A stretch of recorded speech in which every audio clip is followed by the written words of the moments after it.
قرآن کریم میں اللہ تعالیٰ نے واضح طور پر ہمیں بتایا ہے کہ وہ کن صفات والے لوگوں سے محبت کرتا ہے، کن لوگوں کو وہ پسند کرتا ہے۔ دیکھیے، دو صفات والے جو لوگ ہیں، اللہ تعالیٰ ان سے پوشیدہ طور پہ، ظاہری طور پہ مشاہدات کے ذریعے انہیں دکھاتا ہے کہ مجھے تم سے محبت ہے۔ نمبر 1 وہ لوگ کہ جو معاف کرنے والے ہیں۔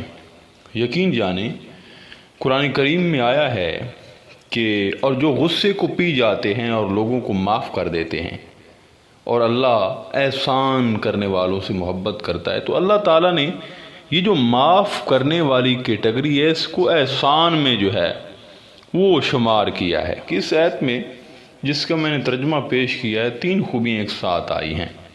نمبر 1 غصے کو کنٹرول کرنا، دوسرا معاف کر دینا، تیسرا احسان لوگوں سے بھلائی کرنا۔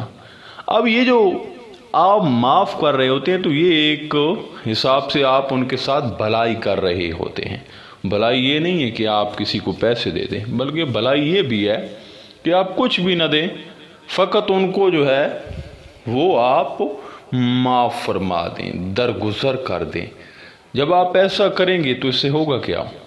اس سے آپ اللہ کی نظر میں آ جائیں گے۔ دوسری جانب ایک بڑی تلخ حقیقت ہے، میں آپ کی خدمت میں پیش کر دوں۔ چاہے آپ ہزاروں نوافل ادا کر رہے ہیں، نمازیں ادا کر رہے ہیں، سجدے ادا کر رہے ہیں، یہ نچوڑ ہے، اور آپ میں عفو درگزر اور معاف کرنے والی صفت نہیں ہے، تو میں بڑی بدقسمتی سے یہ کہوں گا، تو پھر ایسی عبادات کا کوئی خاص فائدہ نہیں ہے۔ اس سے آپ جو ہے قبر میں دقت کا شکار ہو جائیں گے، مشکلات کھڑی ہو جائیں گی۔ سمجھ آئی بات کی؟ کیونکہ جس میں معاف کرنے والی صفت نہیں ہے تو وہ چاہے جتنی عبادت کر لے، وہ اللہ کی جو ہے قرب والی شخصیت نہیں بن سکتی، اللہ تعالیٰ اس کو پسند نہیں کر سکتا۔ دوسرے لوگ کون ہیں؟ واللہ یحب الصابرین، اور اللہ صبر کرنے والوں کے ساتھ محبت کرتا ہے اور صبر کرنے والوں کے ساتھ ہے۔ یہ 2 آیتیں آئی ہیں، ایک میں فرمایا ہے کہ میں ان کے ساتھ ہوں، اور ایک میں آیا ہے کہ میں ان سے محبت کرتا ہوں۔ صبر کا مطلب ہے کہ اللہ کی آزمائش پر شکوہ نہ کرنا، اور بلکہ آگے سے یہ کہنا ہے کوئی آزمائش آتی ہے، ان للہ و انا الیہ راجعون۔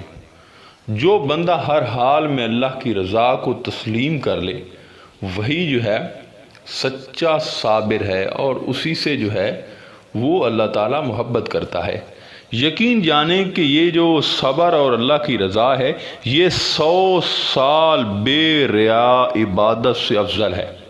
مثال کے طور پر ایک بندے نے 100 سال عبادت کی ہے بے ریا، جس میں ریاکاری نہیں تھی، اور دوسری جانب ایک شخص نے صبر کیا ہے، اللہ کی رضا پہ راضی ہوا ہے، مشکلات آزمائش کو احسن طریقے سے اس نے نبھایا ہے، تو یہ افضل ہے، اور اللہ اس سے جو ہے وہ زیادہ محبت کرے گا۔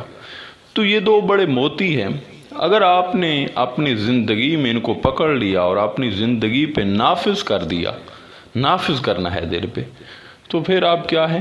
کامیاب ہیں۔ اگر یہ 2 چیزیں نہیں ہیں تو پھر کھوکھلے ہیں، کچھ بھی نہیں ہے آپ کے پاس۔